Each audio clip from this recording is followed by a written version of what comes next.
Hello everyone. The topic is to identify a long running query or a bad query in a program. In Oracle, there would be many concurrent programs that would be running to perform a specific task. So sometimes these programs start running long due to some reasons like bad code or suddenly there is an increase in data, etc. So how do we tune them is not the scope of this video.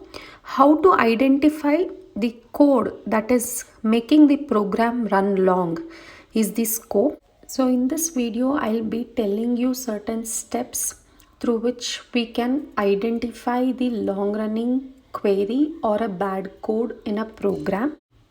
So firstly, we need to identify the program that needs the tuning.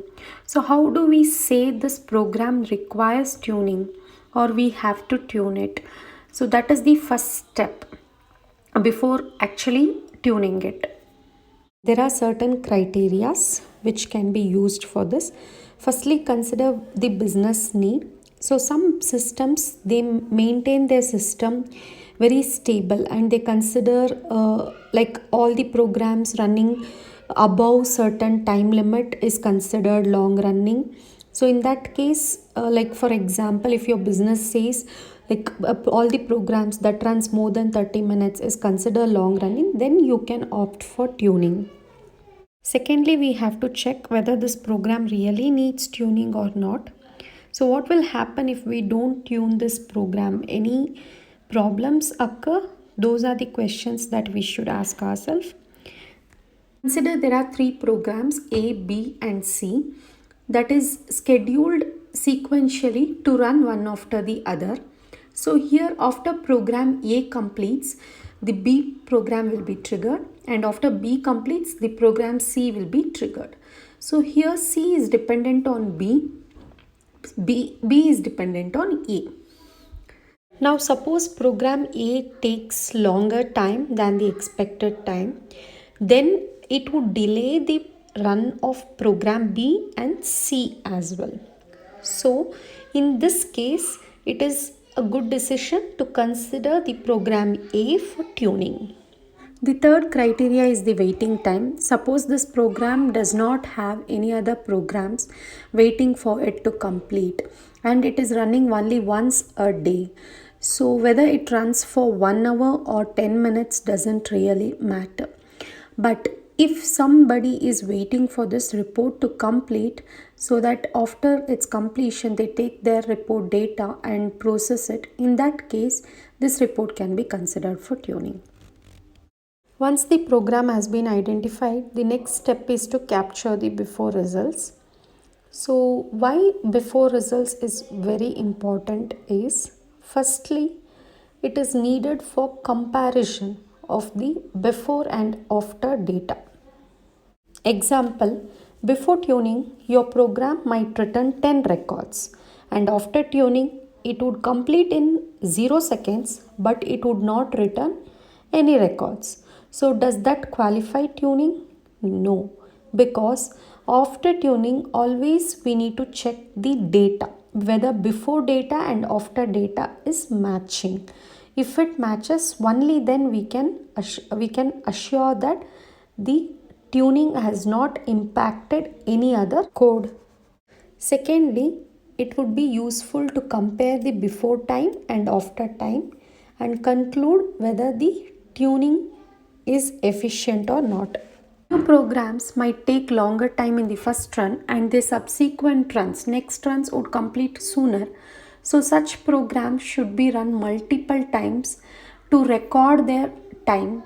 So if they are consistently running longer time, then it should be considered for tuning, or else the problem could be some other areas, like it could be a data issue or it could be a different explained plan being selected, etc. So this is not necessarily a bad code.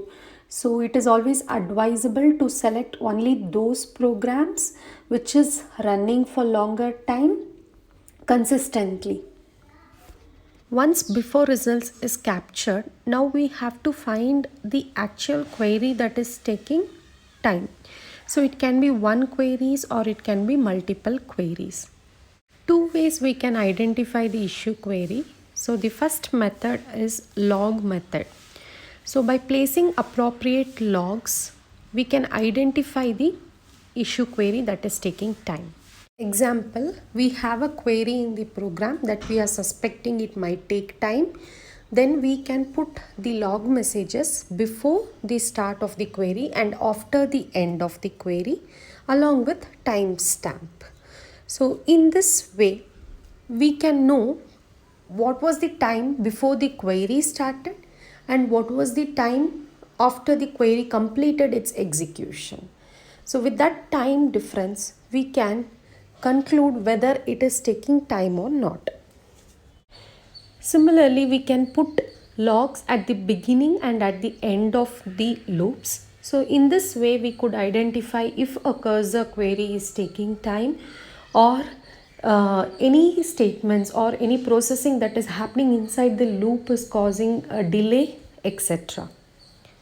If there are any function calls or procedure calls in the package, then we can add these similar logs at the beginning and end of the procedure or a function as well to identify if that particular function or procedure is causing the delay. So now the second method of finding the long running query is using the session ID. So this can be done at runtime. So what we have to do is we have to run a concurrent program.